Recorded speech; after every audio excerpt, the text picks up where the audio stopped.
Hello, and welcome to the Feeling Good podcast, where you can learn powerful techniques to change the way you feel. I am your host, Dr. Rhonda Borowski, and joining me here in the Murrieta studio is Dr. David Burns. Dr. Burns is a pioneer in the development of cognitive behavioral therapy and the creator of the new TEAM therapy. He is the author of Feeling Good, which has sold over 5 million copies in the United States and has been translated into over 30 languages. His latest book, Feeling Great, contains powerful new techniques that make rapid recovery possible.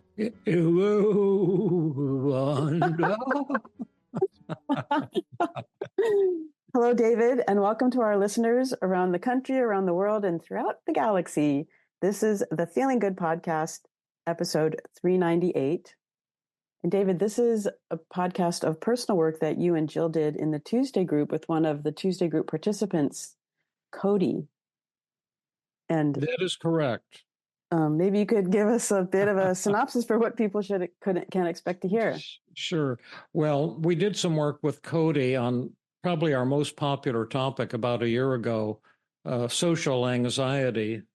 And it's one of the things that people most ask for help with, and I'm sure you're aware of that, Rhonda. In fact, your first episode as you were just inheriting the throne from Fabrice to host the Feeling Good podcast, you were working on your own social anxiety in a really beautiful and helpful way.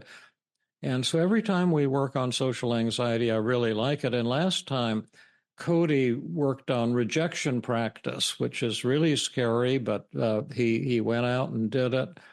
And this time he had a different type of social anxiety of freezing up when asked to perform or present or do a role play in a group situation, either like the Tuesday group or his own training group at where he works in the Midwest as a counselor. Mm. And so I really enjoyed the episode.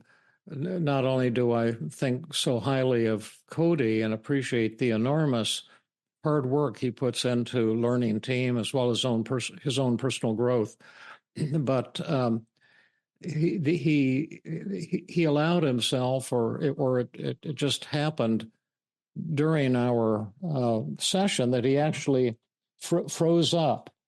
And so this gives us a unique opportunity to work with someone in real time when the problem is occurring.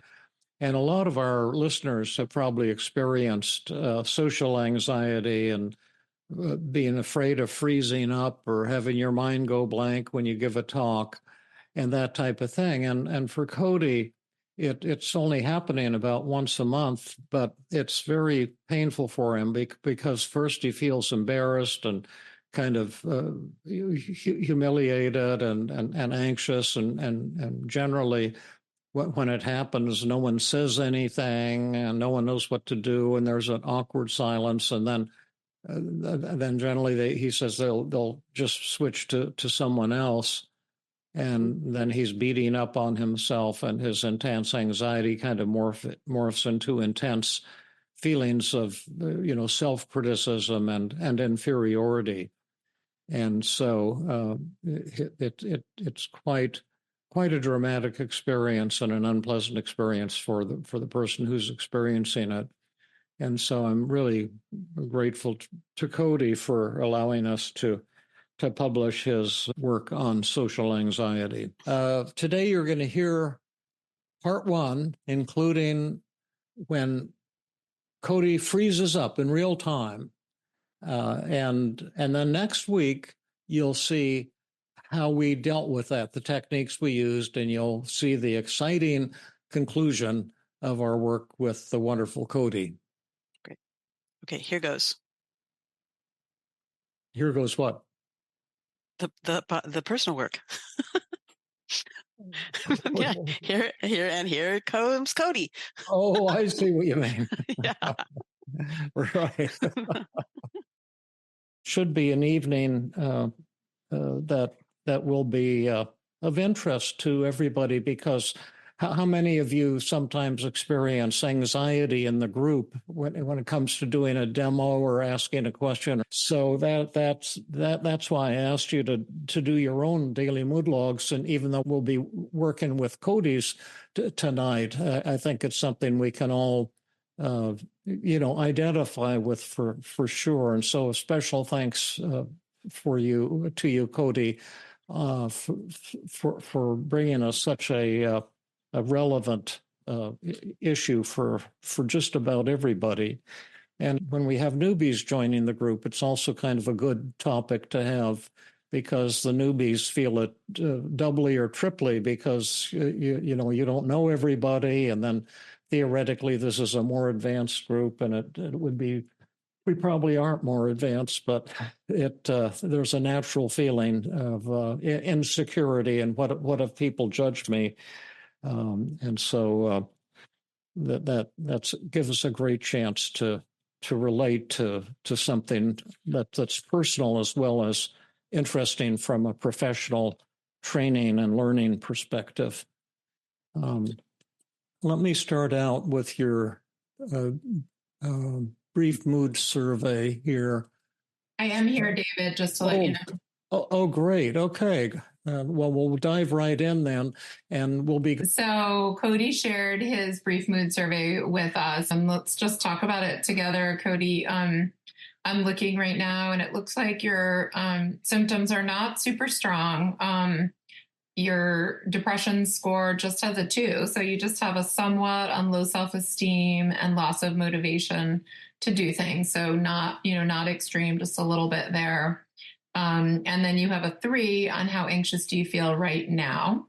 So also not very high, just a somewhat on frightened, tense, or on edge, and nervous. And then your happiness scale, which the highest number you could have would be at 20. You have an 18. So that's also really wonderful to see. And you have, really kind of extremely on most items on the scale, just a 3 out of 4 on hopeful and optimistic and motivated and productive. So overall, your scores are pretty good and not showing a lot of distress. But I'm wondering, and maybe you can say a little bit more about that, but I'm wondering, I guess, whether it feels like what you wanted to talk about today is maybe not impacting strongly how you're feeling in this moment, but in other moments when it is happening to you, it probably feels pretty intense. Am I sort of reading that right? Right. Yeah, exactly. David, we were saying that Cody's scores are not high at all, not symptomatic very much on the brief mood survey, just a 3 on anxiety and a 2 on depression. And then what I was asking him was, I imagine that this is the kind of anxiety that feels more kind of episodic, right? He's not feeling anxious right now, but in the moment when the event occurs and he can tell us more about it, that's when he feels kind of a more intense level of anxiety. Exactly. And this was something at home there in your training group, I take it. Yes. So Cody, tell us about what's been going on and how you've been feeling, what you've been struggling with, and then we can walk through your daily mood log together too. Sure. So oftentimes, maybe not often, but enough times to bother me that it keeps happening. I'll be in either this group or any group like the one on my mood log where I'm doing a role play, and I start off pretty good at the role play, and then I notice I make a mistake, and then while I'm continuing the role play, I think about the mistake that I just made, and then it snowballs from there, where then I'm realizing I'm freezing and I'm not doing well, and then it just gets worse and worse until I eventually freeze and I can't really think at all. That sounds pretty awful. I mean, and it sounds like you're feeling in those moments, you wrote about it on your daily mood log, and so you're feeling in those moments down and unhappy, you said, of a 40, and anxious and worried and nervous and frightened really, really strongly. You had a 95. And just Yeah, well, I'll sort of read these emotions, and then I'd love you to tell us more about what it really feels like for you in those moments. It sounds really hard, and sounds like you're working hard in a variety of training groups to learn TEAM-CBT. But then when you're in the role play situation, there are times where you just totally freeze and kind of your mind goes blank, and then you get preoccupied with the fact that your mind goes blank, which makes it kind of feel even worse. And then just to go back to the symptoms, you said you feel bad of about a 20, and then inferior, inadequate, defective, and incompetent of a 40. So kind of moderate, rejected, and wait, do I have that right? Oh, unwanted, alone. Sometimes I can't figure out which side the square is on. Sorry. Oh. And then embarrassed, foolish, humiliated, self-conscious. So that one is actually the strongest, which makes sense. That's that kind of social anxiety cluster. Hopeless, discouraged. And that's 100. Yeah, sorry, of 100. Hopeless, discouraged, and despairing of a 50. Frustrated, stuck, and defeated of a 50. And irritated of a 30. And then you wrote in an extra emotion here, which is that you feel confused of a 60. So tell us more. I mean, we can look at the thoughts you're having too, but I would just love to hear more from you sort of on the emotional level. What does it feel like for you in that moment where you're doing a role play and then you start to really get stuck and freeze? Yeah. Well, yeah, the anxiety, worried, nervous, frightened is kind of the main thing I'm feeling. And also, yeah, embarrassed, foolish, humiliated, self-conscious. Yeah. I don't want to know how, like, Well, I was just wondering, yeah, I mean, those are helpful emotion words. I just was more wanting to hear more from you, kind of subjectively, just, yeah, to tell us more if you had more to say, but it's okay if you don't. Sure. I don't know. It's just really frustrating that I keep having this over and over. Yeah. I don't know much more to say about that, I guess. Okay. Yeah. How often do you experience this, Cody? How often?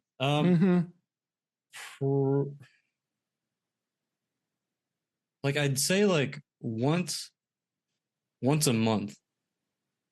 Okay. Like I feel like I'll have a few good role plays where I'm like, okay, I felt good about that. I mean, I messed up a couple times, but I learned from it and I move forward. And then every once in a while, I'll just like freeze totally and then won't be able to finish the role play. And I think it also happens to some extent when I'm just having conversations with people I also feel like I'm on the spot. Like right now, it's okay. I definitely talk slower. I think slower from time to time, especially when I'm tired or something. And how do other people react to you in those two situations when you freeze up, like in group when you're doing a role play and you freeze up, or you're talking to somebody and you feel on the spot and you kind of freeze up? I'm sure you're focused on how awful you're feeling, but what do you see in other people? It depends. Sometimes people will try to help, be like, "Oh, let's pause for a second." Sometimes, like during this suicide screening, everybody just kind of paused, didn't really say much, and then switched to somebody else, and just ignored that it even happened, and that's kind of, or that'll happen from time to time. And how do those two reactions affect you? Oh, it sucks. It feels like, yeah, I'm awkward, and everybody feels awkward, and I feel bad. Yeah, that I I don't know, made people feel weird or awkward and uncomfortable, and then just quickly moved onto something else and didn't really, well, felt alone. Yeah. And then when you have that intense yucky feeling that's heightened, the strong ones are the anxiety, worried, and panicky at the time, and then feeling embarrassed and humiliated at the time, and I'm sure generally yucky. How long are you feeling kind of yucky and frustrated and self-conscious and bad until you get back to your, say, normal happy self? Like, does it hang on for a day or a few hours or? I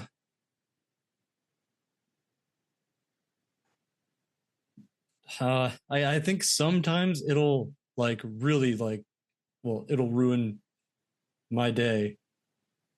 So it'll last for a few hours after.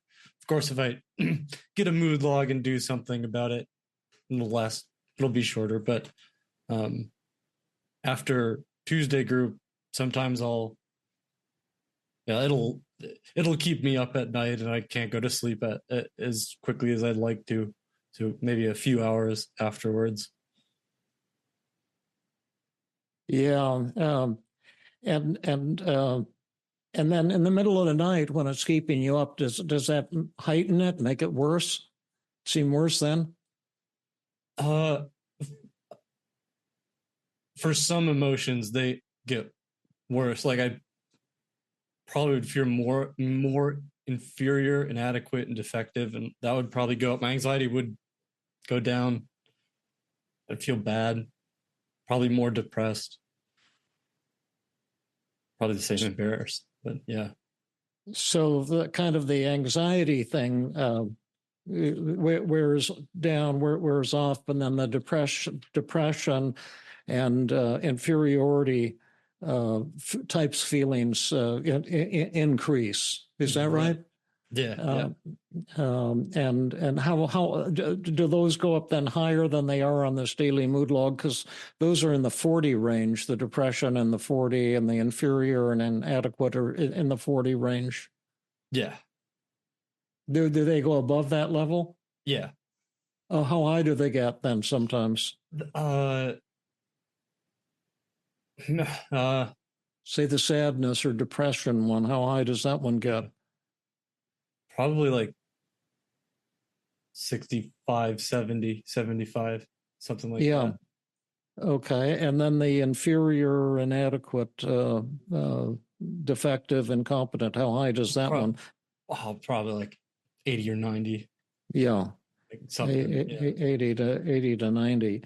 And this thing, this really unpleasant experience is happening about once a month, if I heard you correct. Right. And so how are you doing feeling the rest of the time during your month? Oh, I mean, most of the time I'm feeling really good. Great. Probably around what I have on my brief mood survey right now. Cool. And then this issue, and I'm just trying to size it up a little bit here. I hope you don't mind, but to grasp what you're dealing with here. In the past, I'm sure you've had this ever since like grammar school, right?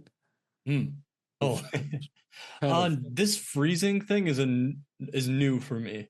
Oh, it's new. Okay. Yeah. When did that start up? I've never froze like this before until I started doing role plays with people. Oh, okay. Yeah. Like I only started freezing when I learned this crazy form of therapy where I had to do all these role plays that are terrifying. And so when did you learn to do role plays? Was it here in group? It was, yeah, I mean, group, and then in this one, was probably the first like really severe one that I noticed on the mood log. So about 2 years ago. Oh, okay. And then, are there times when you feel more angry or irritated that you estimated that as 30, which is low, but is there ever a part of you that feels angry about being put on the spot, or is it all internal? Yeah. Yeah. Angry about the situation I'm in a role play. Yeah. Can you tell us a little bit more about the anger aspect of it? I think part of it is definitely like that hidden emotion type thing where I feel like I'm being forced to do something I'm not 100% wanting to do. And I feel a little bit irritated because maybe I'm just like, I didn't sleep that well the night before. And I feel like this is such a great opportunity that I don't want to miss a Tuesday group. And I kind of feel like I have to be here. And if I don't, I'm really missing out on something. And then, maybe my heart isn't like 100% into doing a role play. And then I feel like I'm forced into it. And I don't want to disappoint anybody because I'm, like, I don't want to do the work. So that I think that's definitely a component of it. That's great. I mean, it's not great to experience, but it's great that you're aware of that, and sharing that information is really important. Yeah. Let me see if I can do a little brief empathy summary here and see how we're doing so far. Maybe about once a month or so, when you're doing a role play in your local training group or here in the Tuesday group, you'll maybe start out pretty well in a role play and doing a good job, but then you'll make a mistake and you'll start to ruminate a little bit on the spot about that mistake. And that makes you more anxious and until you finally kind of freeze up and have trouble continuing. And first you're thinking about the mistake, and then you can't think at all. And sometimes people react by trying to help, or they may just ignore the fact that you froze up and switch to someone else and not say anything. But in either way, it sucks because everybody feels awkward. And then the hangover can last a few, in a day easily. And then at night, you have trouble sleeping because although the anxiety has faded considerably by this time, the feelings of inferiority and inadequacy and depression increase to double what they had been previously, and the whole freezing thing, began about 2 years ago. Although you've had the social anxiety issues ever since you were a kid in grammar school, and your friends kind of suddenly turned on you and teased you or something like that, and it was all unexpected. And that when it's going on, the worry and anxiety and frightened is one of the most intense feelings you have. When it's going on, that's 95, and then feeling foolish and humiliated is 100. And then at the same time, there's some probably hidden anger that's mixed into the thing, that maybe I had mixed feelings about wanting to do a role play, and I'm feeling put on the spot, and I don't want to let people down, but maybe I didn't sleep that well last night, and I'm not feeling sharp, and I'm not at my best, and I feel irritated and resentful that I have to do this.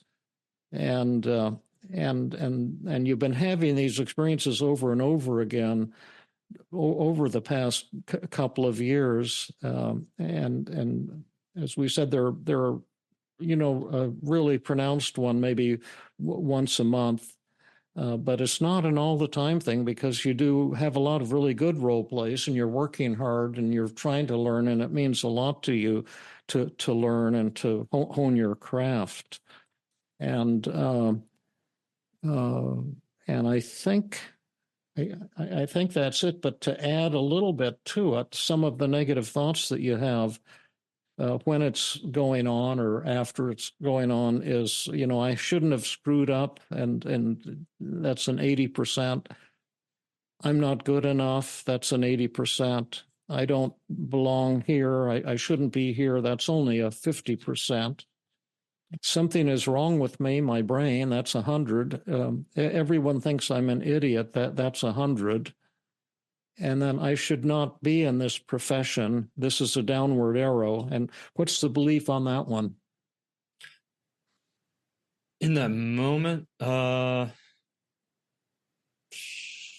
maybe like 70. 70, okay. And then I failed to find something I'm good at. And how much do you believe that one? Yeah, the same 70.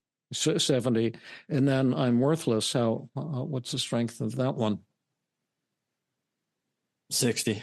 60. And then another question, then I'm going to turn it back to Jill and trying to find out how accurate this seems so far. Is some of that going on right at this moment?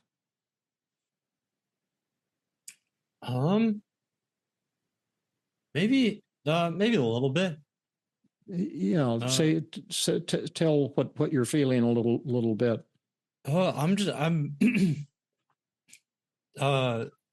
guess just a little bit of anxiety, but I think it's a amount that I'm pretty happy with. I'm actually surprised I'm not more anxious. So, and why do you think you're not more anxious? Because I'm not.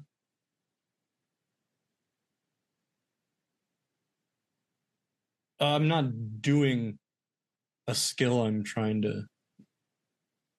just talking and.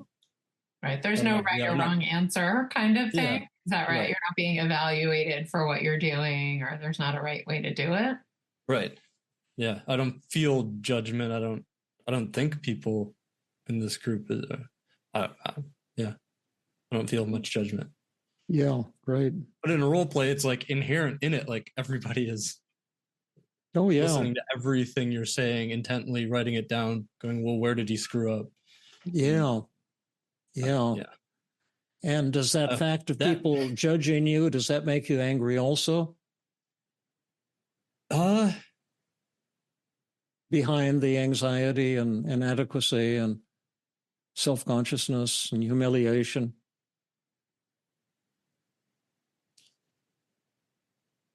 Maybe a little bit. Kind of hard to tune into that dimension if it does exist. Yeah. I mean, yeah, maybe a little bit. Yeah, sure. How accurate am I, or are we being so far in terms of understanding how you're thinking, understanding how you're feeling? That's the second rating, and developing a feeling of acceptance or caring or safety or something like that. Yeah. Oh, I think 100%. Oh, great. Actually, I think like as I was describing people writing down what I was saying and judging, like my anxiety spiked a little bit while I was describing that. So. That situation, even just thinking about the situation of doing a role play and people writing your words verbatim, and as you said, like looking at where you might be screwing up, even just talking about that experience made you start to feel more anxious? Yep. Yeah. And just if I can ask one more thing, and then I'll give it back over to you, Jill. You know the technique feared fantasy, and we're not going to do that at this moment. We might do it later if you're interested. But just for information point right now, your concern that people would be judging and evaluating you, right? Yeah. And would our judgments of you, are those the same that you wrote on your daily mood log? Except, you said everyone is, in other words, we think you're an idiot. We think you shouldn't be in this profession. You're worthless. You don't belong here. Yeah, that you don't belong here, that something is wrong with you. Like, are those the thought? Is that what you think we'd be thinking about you? Yeah. Yeah. Okay. Well, I'm going to turn it back over to you, Jill. I appreciate your openness so far, and you're very easy to work with because of your courage and your openness. And I think we're getting a good picture of it. But Jill, you might have some additional dimensions of empathy to add, and then we could kind of move on to the invitation step. Yeah, no, I don't have too much more to add. Just I do really appreciate you sharing this, Cody. I suspect, and maybe at some point we'd even do a survey technique, but we'll wait until we have more of an agenda set. But I suspect, I was just going to say that you're doing this and sharing it with people tonight will be very meaningful, because I suspect others have similar experiences. Maybe not, not to minimize your experience, but more to say that at least some anxiety in role plays is pretty universal. But I'm feeling sad for you too, knowing just how hard you're working and how committed you are to learning, and then to feel like this anxiety feels kind of disruptive. You feel frustrated and confused and kind of sick of it in a way, right? You'd like to just show up and do the role plays and not freeze. And so yeah, I'm just feeling sad for you that the experience has been so unpleasant. Not all the time, but once a month or so. And it sounds hard to sort of beat yourself up after the fact as well, right? It's kind of uncomfortable in the moment. The anxiety is pretty strong, but then it sounds like there's a lot of self-criticism and negative thoughts that will be plaguing you after the fact and through the night even, about, not feeling good enough and thinking that something's wrong with you and feeling worthless. Yeah. And I have another question. Would it follow then, Cody, that you're making a tremendous commitment and sacrifice in order to get this training, that it means a lot to you, and you're even having to endure, this personal embarrassment, and you're still giving everything you've got to making this learning happen? Yeah. No, yeah, exactly. It's like, yeah, when I first started the group, it was probably worse. And I I remember just being like telling myself that I like didn't like the group very much, but I knew you don't get this kind of opportunity so much, and I really do like connect with all the ideas of team and the philosophy of practicing and getting feedback and all that. So it really sucked for a while and still does. And also, I was kind of like, oh, if I just do this enough, it'll go away. But it's although it's gotten better, it hasn't completely. I'm not like completely satisfied with. I would like to be gone more. So, yeah, you're totally right. It kind of makes the group no fun for you, and you kind of don't even like the group on some level, although on another level, you see it's a very unique and special opportunity to learn in a way that you don't often find that that chance to learn, but that there's a tax, kind of an unhappiness tax, to be in the group. It's free, but it's the most expensive group of all. Yeah. Yeah. Yeah. Yeah. Yep. Yep. That should be our tagline, David. Yeah. The costliest group of all.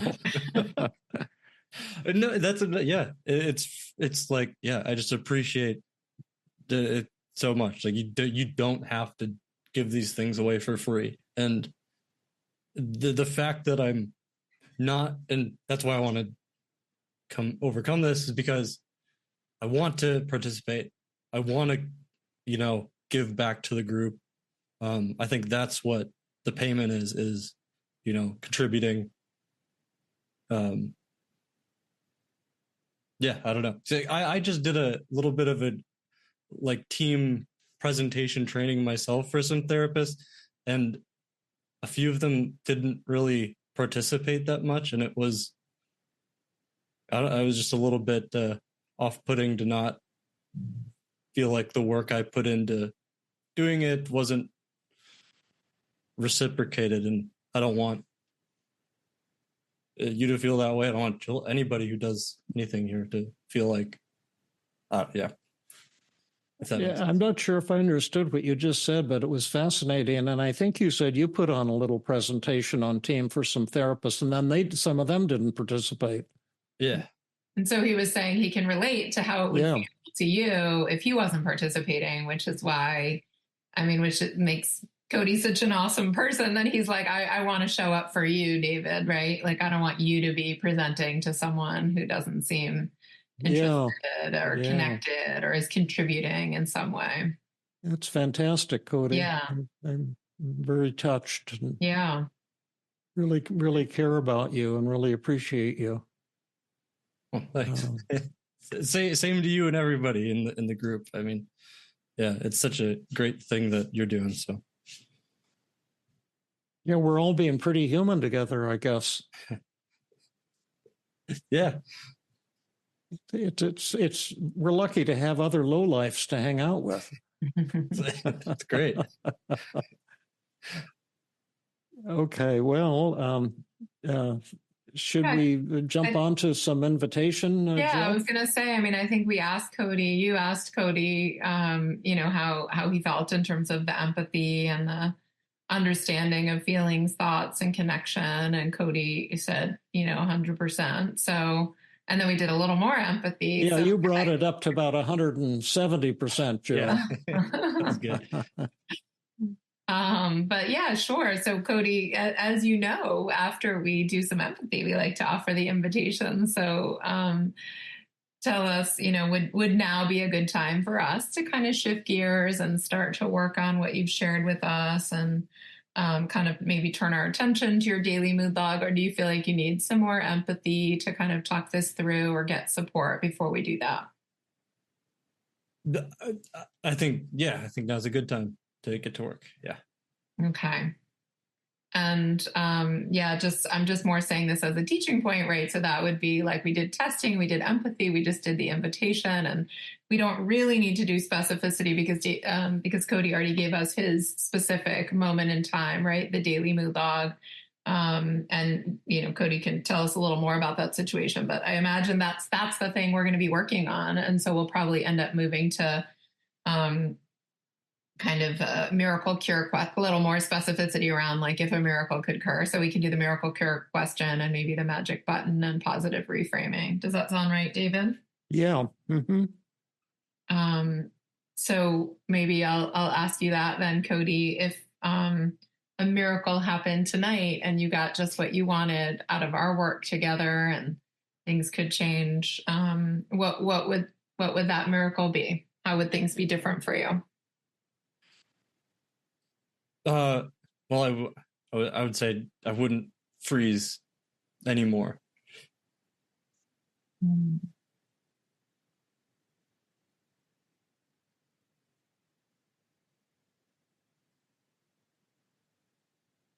I'm thinking about that, David. Is that you feel? I think that's good, Jill. The old saying, "Watch out what you ask for." Mm. But if we had a magic button, Cody, and you pressed it, and then all of these negative thoughts and feelings would disappear, and you wouldn't freeze anymore, and you'd be smooth as silk. And you wouldn't have to put in any effort to make that happen. Would you reach out and press that button? Yeah. Okay. And well, we don't have a magic button, and most of us don't achieve perfection, but we do have some pretty cool techniques, as you know, and we might be able to come pretty close to that. But before we do that, maybe we should try to take a look at the other side of the coin and see what you're freezing and all your negative thoughts and feelings might be showing about you that's actually positive and awesome, and maybe some ways that this is helping you. Well, as odd as that might seem, sometimes our disability is kind of a gift in disguise, and that probably sounds like a lot of bullshit. But maybe we should just take a look at that side. Would you be willing to do that? Yeah. Yep. So I would suggest to everyone either do it on your computer or do it on a paper and pencil, and let's write down some of the positives in your negative thoughts and feelings, and in the freezing up as well. What do these things show about you and your core values that's positive and awesome? What are some things about this so-called problem that might be helpful to you in some way? We could just start, I think, Jill, with the emotions and just go through them one by one. What do you think? Sure. Yep, that makes sense. So let's just start with the top one in your mood log, the kind of the sad and depressed and down and unhappy. What that gets up in the middle of the night? What does that show about you and your core values that's positive and awesome, Cody? I want to do a good job. Let's put that down. And why do I want to do a good job?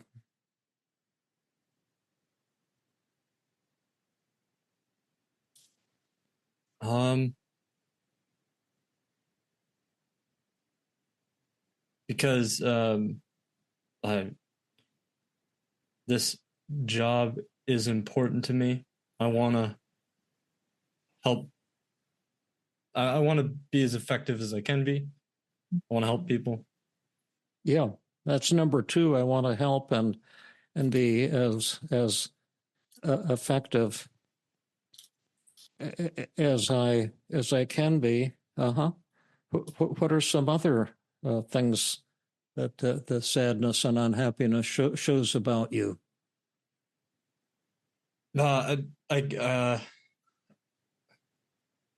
I care about other people in the group. Yeah. Okay. I care. And what are the names of some of the people that you care about?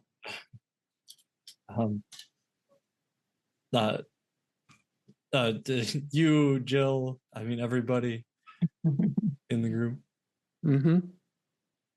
Is that real, Cody? Yeah. Is that important? Yeah. Yeah. Is that powerful? For sure. And what are some ways, just sticking a little bit more? This is a great, tremendous list that you're coming up with. what other things does it show about you that's pretty awesome? And what are some other ways this might be helpful to you? I mean, I want to be respected. Sure.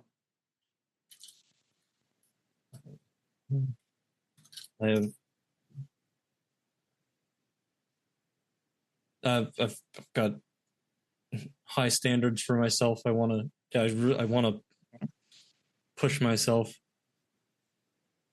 to be better. Yeah. So I made that three things. I want to be respected is number 4. I have high standards, number 5, and it pushes me to work hard and learn or something like that, right? Yeah. What are so I've got 6 so far just from the sadness. How does the feeling down and unhappy help you? And freezing up. And freezing up?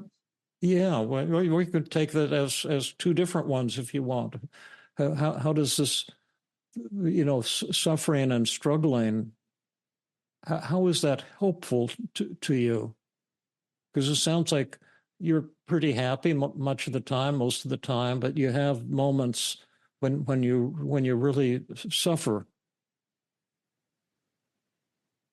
And the suffering gets intense, the anxiety gets intense, and then the depression gets intense, the down, the inadequate.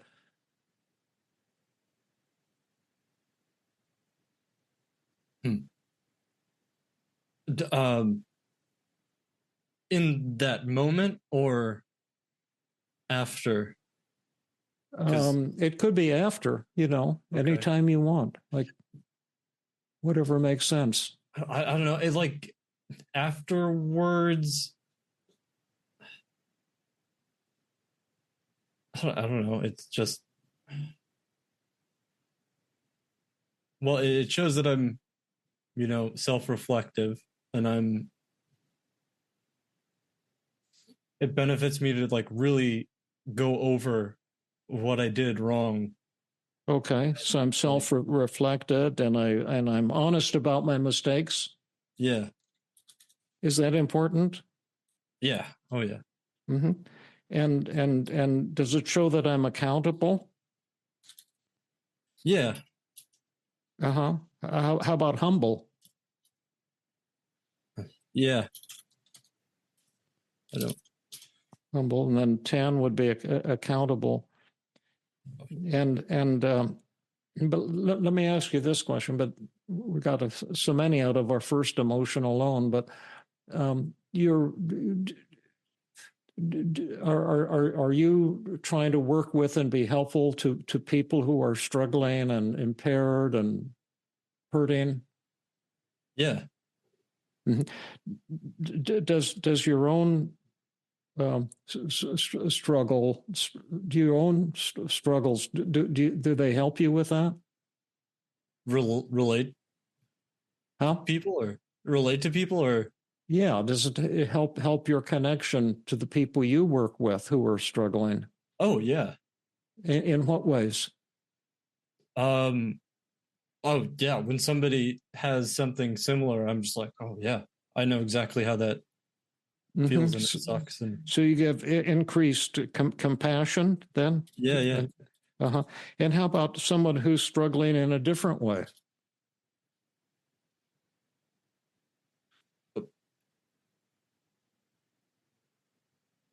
Yeah. Maybe not quite as deeply, but yeah, I could, if somebody's feeling depressed and down and unhappy, I can connect with that because I know exactly how it feels. Yeah. So increase compassion. Is that real? That you have? Is that important? Yeah. Is that powerful? Mm-hmm. Yeah. Okay. So anyway, I'm going to turn it over to Jill to continue. I didn't know we get so much out of depression and inadequacy. Sure. I've got 11 very strong things here. Yeah.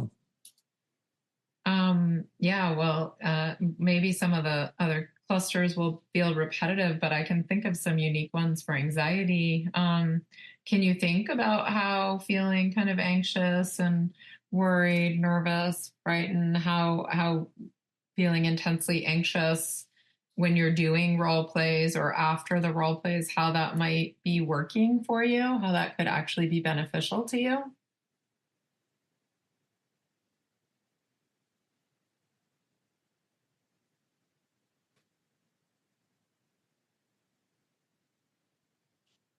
Um, I mean, I do think it motivates me to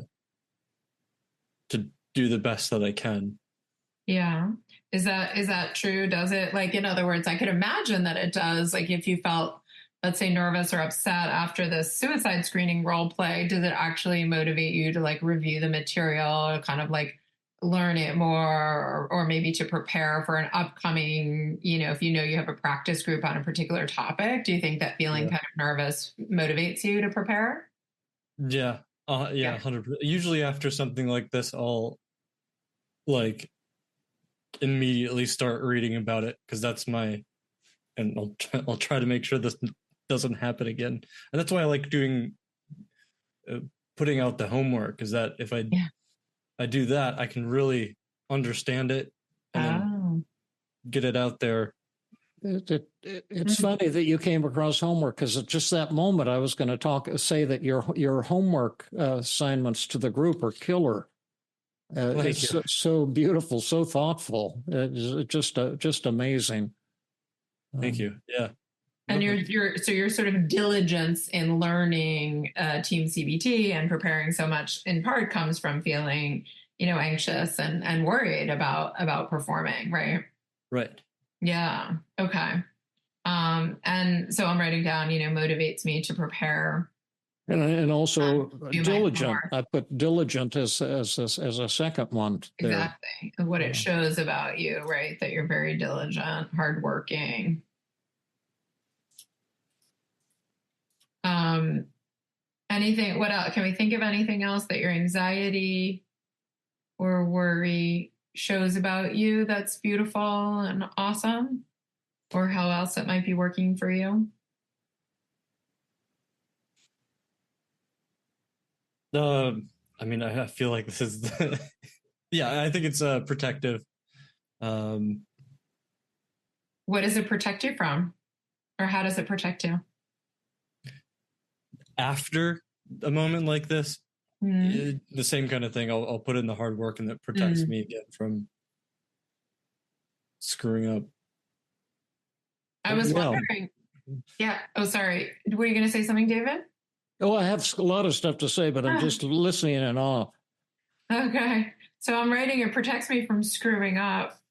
I also kind of wondered, Cody, in some ways, if freezing in the moment protects you from screwing up, like I don't quite know what I'm supposed to say. And then I kind of freeze. Well, at least then I don't say something really off base.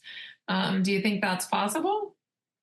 Oh yeah, I was actually thinking like, yeah, would it be helpful to just do freezing? Like, why is it helpful for me? Yeah, well, let's do that. Yeah, freezing. Why? I'll just repeat what you said. Exactly. Freezing. Why is freezing helpful to you? Because it gets me out of the thing that I maybe don't want to, like, if I don't understand something, I don't want to do it. Yeah. And it keeps me from having to do the thing I don't want to do. Okay. So Yeah. you said protects me from screwing up, we said before, but then keeps me from doing the thing I don't want to do. Right? Mm-hmm. Yeah. Yeah, and maybe protects me better. What do they say? Better to keep your mouth shut and have people think you're a fool than to open it and prove it. Yeah. No. Yeah. Something like that. Yeah. How about this? And this might seem a little far fetched, but why might your freezing up be your most desirable quality? you're freezing up and feeling a lot of angst about it. Why might be a really beautiful and special, unique thing, kind of a special blessing. I'm guessing it's telling me something. It's what? This is like telling me something, or well, what does it tell other people? What does it tell the people you're working with and your colleagues here in the group?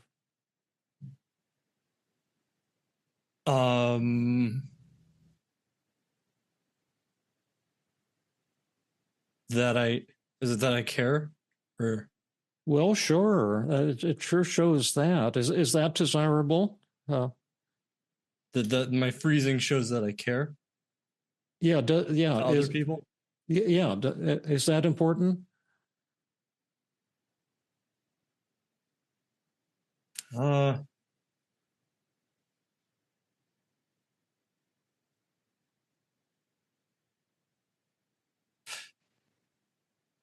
I don't know about that. So you care, you care about us, but it's not worth shit, more or less. No. Is that what you're saying? I think I freeze because I do care, but I don't know if freezing. I don't know. Sure, yeah, that makes sense. I guess shows that I care. Yeah. Well, I guess David was asking: is the caring a positive? Not like is the free, but like if your freezing shows that you care so much about others and about how they perceive you, is that a positive quality? Yeah. Right. Yeah. Now, let me ask you another question, because I'm driving at something that's probably far-fetched and totally worthless. But when people look at you, how do you look to them when they first meet you? They just take a look at this guy, Cody. What do they think? Oh, I have no idea. I don't know. Oh, sure you do.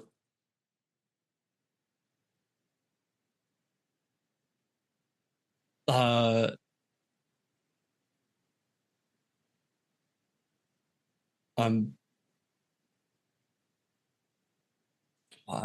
not sure, but I'm a person. They think you're a person. They may very well have that impression. Just the guy. I don't know. Can you help on this, Jill, at all? I'm not sure what David's driving at. I'm guessing that he's saying, that you look very put together, that you're good looking, that you're maybe like intimidating, or so. I'm assuming this is what I don't find intimidating, but that like when you look at you, you're like, this guy has it together, and so you're like a handsome dude, like right. Well, Cody's not going to say yes. I'm a handsome dude. But you have this this vulnerability, right? This flaw that makes you very vulnerable.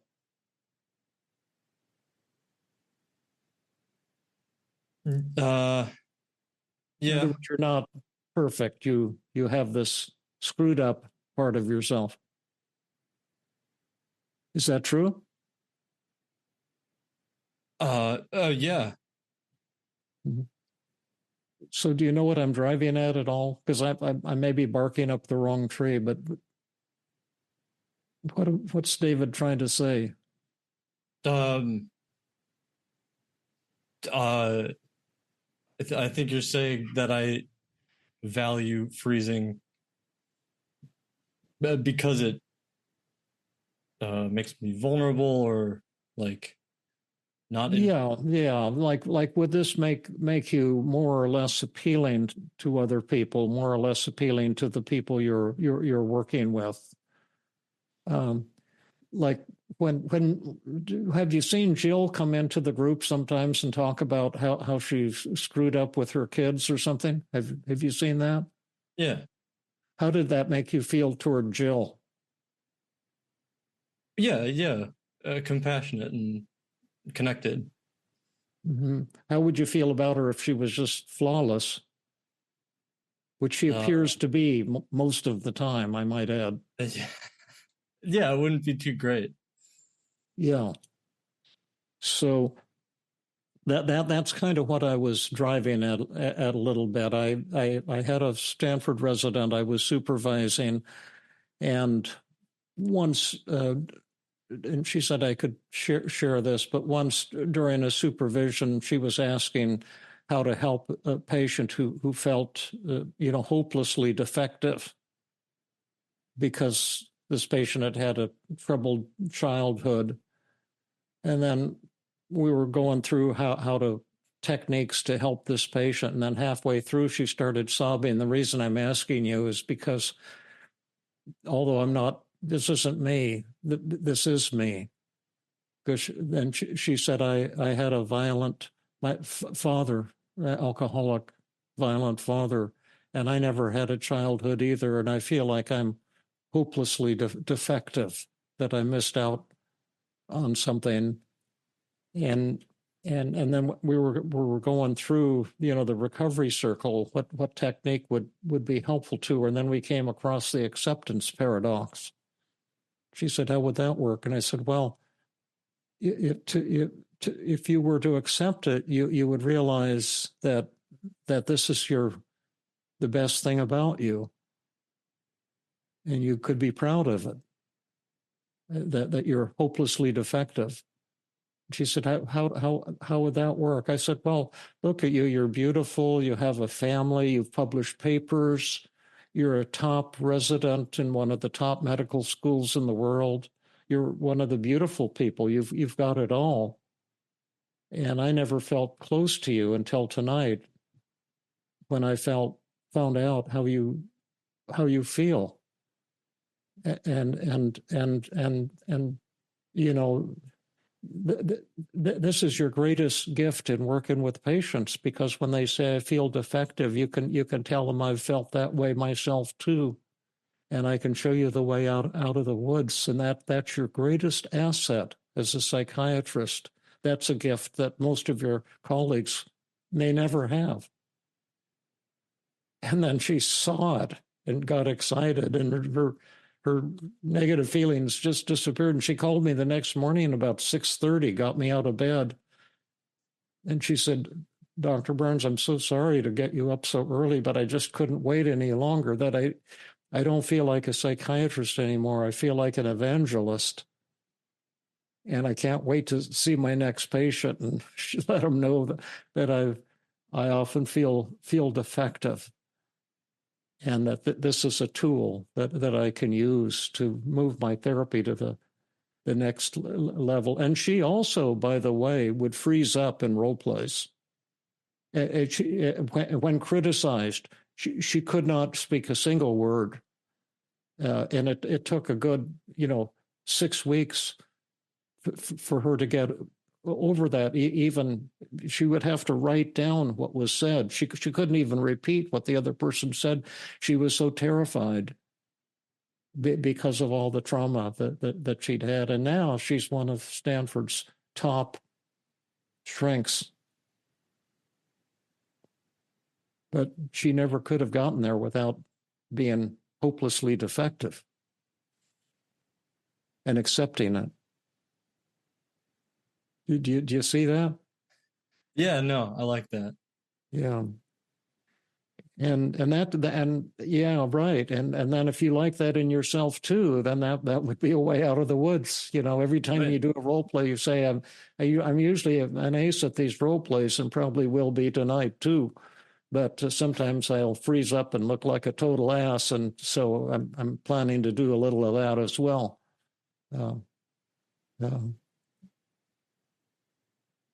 Jill will say what I'm driving at, or you will say. No, I think, yeah. How about Cody? What do you think? What's the moral of David's story? Or what do you think he's trying to communicate here? Yeah. I'm constantly trying to push away this thing that my flaws are freezing or whatever. And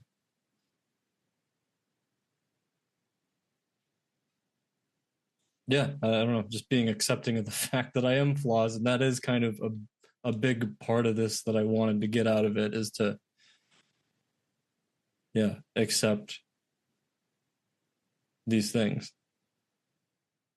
Yeah, well, I think David, I think that's part of it. But if I think about that, that's sort of like a methods kind of idea, right? That like acceptance is the key to get out of it, which I do think was infused in David's story. But its roots were in positive reframing, which is kind of like that, what this thing that's so, that makes you so unhappy, right? In fact, could be, something that's really beautiful about you. In other words, like this idea that you care deeply and that you're motivated and that you really, really want to do such a good job, which then causes you to freeze and kind of screw up. That if you could, that it shows what's cool about you, which is that you're not perfect, right? And that you are vulnerable and that you do screw up, that it shows something kind of great about you, rather than that it's something that it reflects flaws or that it's so problematic.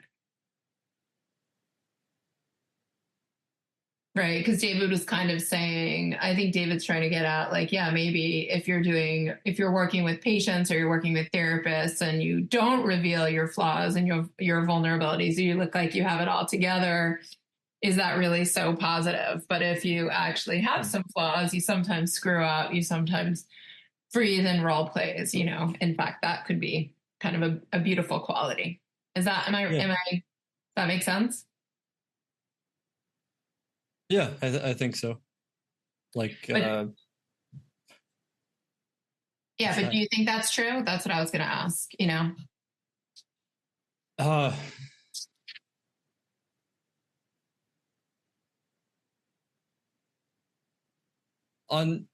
I don't know. On some level, I guess it makes sense. That freezing shows I have flaws, and that you struggle and that you suffer from your flaws at times. It's no fun. Yeah.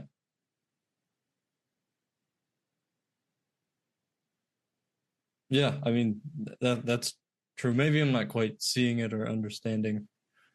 Well, it just we'll plant the seed, and you may be seeing it, and but I just want to kind of get that out there. The ultimate change is the acceptance.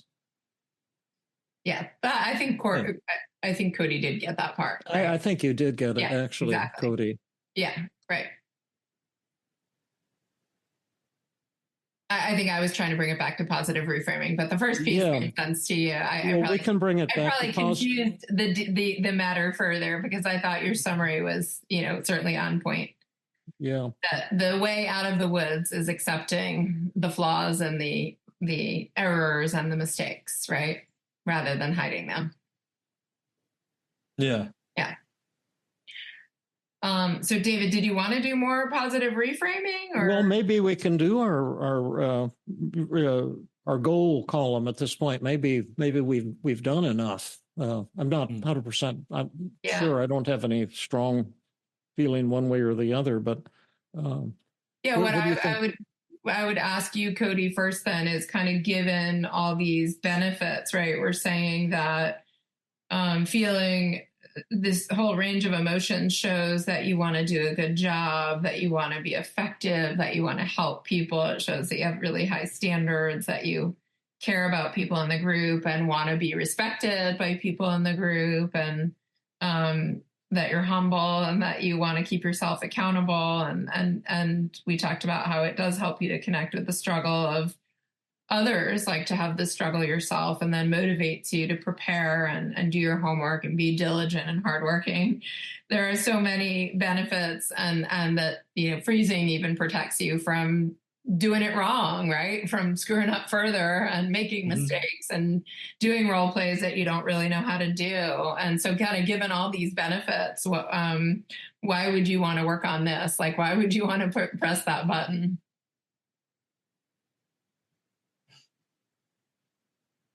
Uh, I mean, because, it's really getting in the way of learning more, and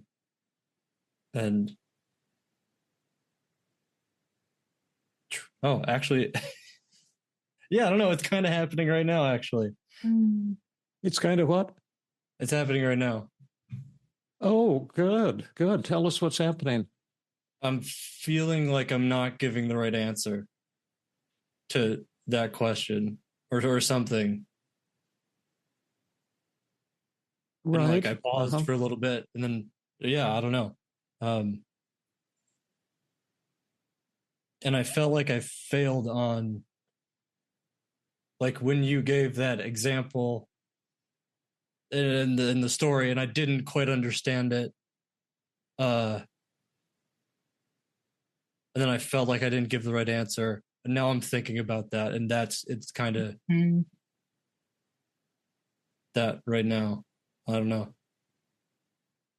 Like David told this sort of story about this resident, and then we kind of said, what's the moral of the story? We kind of put you on the spot, right? And said, what do you make of that? And then you're worried, or you're telling yourself that I didn't give the right answer. I didn't give the correct answer. And then you're sort of stuck in your head about that. So it feels hard to move on to other things because you're still thinking. And it was hard to, 100% listen to what you just asked me. And then I didn't hear it all. And I was like, wait, what am I even answering right now? And now I'm saying the wrong answer. Yeah. Oh, yeah. And so now I'm here. So when you just said, now I'm here, what did you mean? It feels like I'm doing the freezing. Like I'm okay. It's getting, well, it got there. Now that I'm talking about it, I feel like it's coming down a little bit. But yeah.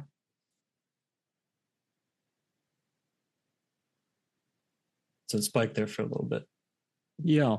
And what you were saying was that you want to get rid of this freezing. You don't want to have to accept it or settle or something like that. I think that's kind of the wavelength you were on. I don't want to accept it. Well, yeah. Right. Yeah. Like I don't know. It's confusing, I bet. Yeah, it is. I definitely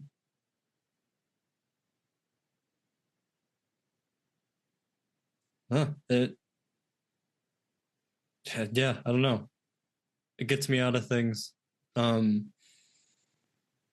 It does make me, I don't know.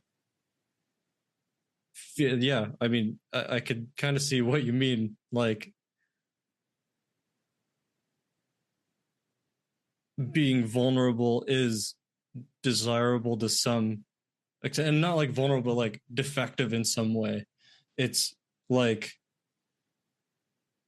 desirable, or like people will like pity me in some way, or like, I don't know if that's what you're getting at. No, not pity you, but feel close to you, feel comfortable with you. Like if they're coming to you for help or coming to you to be a friend or a colleague, that you're kind of a little in the intimidating because you're so handsome, and you look like you've got it all together. It's just a very humble point, but that the fact is you're not perfect. You're flawed, and you get this intense social anxiety and sometimes freeze up in social situations when you're feeling on the spot. And when that happens, you feel an awful lot of anxiety and inadequacy and embarrassment.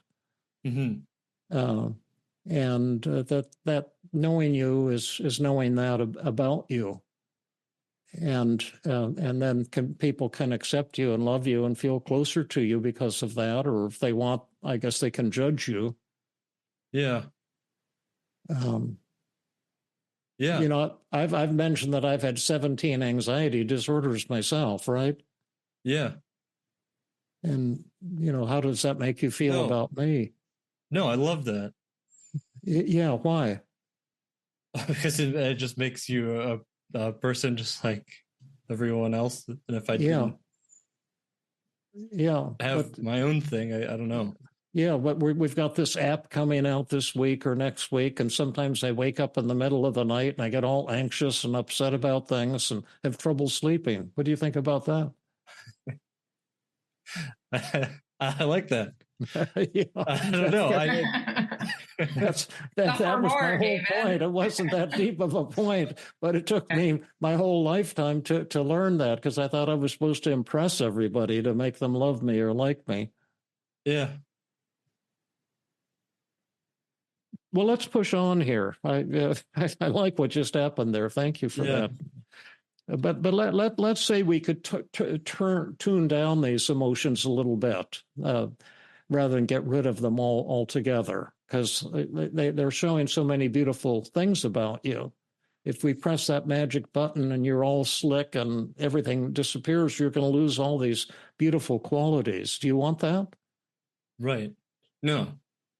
Okay. So what would be an amount of depression and down and unhappy to feel tonight? What would be a good a lower level that you'd suffer less, but you'd keep all of these great qualities? For depression, I think I don't know, like a 10. 10, is that enough? Yeah. Is that plenty? Okay, so I'm putting a 10. So put this in the belief column, folks. I mean, in the percent goal column at 10. And that was in the 40 to 75 range. So the goal is 10. How about anxiety? Like, how anxious would you like to be feeling tonight? That gets up to 95 and might have been high just a moment ago. Right. Tonight?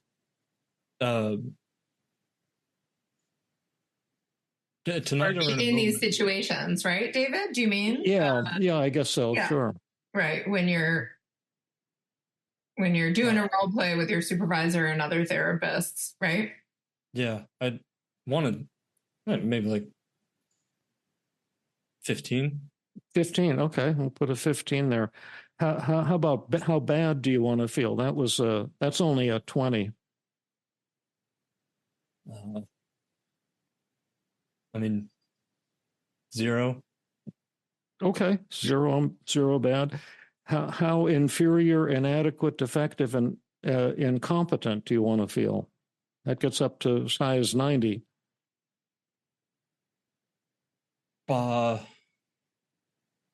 Like 10. 10, okay. That's enough? I mean, you do freeze up. 10's enough, I think. 10, okay. All right. How alone do you want to feel? That was 50.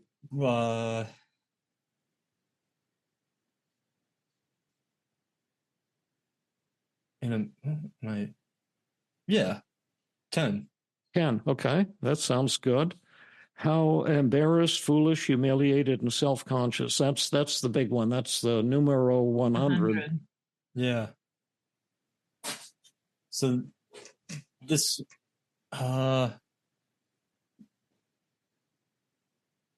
like 30.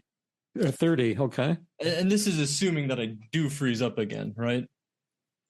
Yeah, right. I think that's the assumption. That would be part of my thinking, that we're not shooting for perfection. Mm-hmm. We're shooting for something slightly beyond perfection, which is struggling without judgment. Yeah, happily screwed up. Yeah.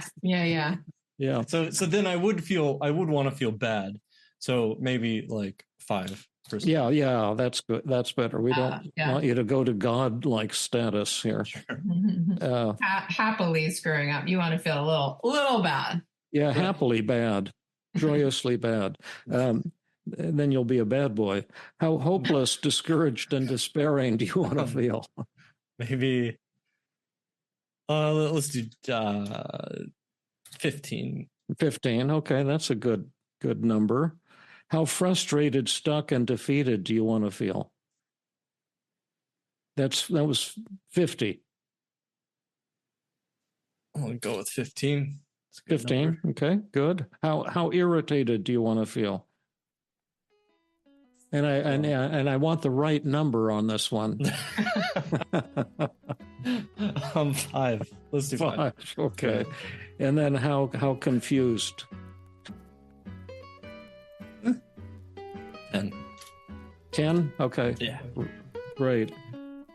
This has been another episode of the Feeling Good podcast.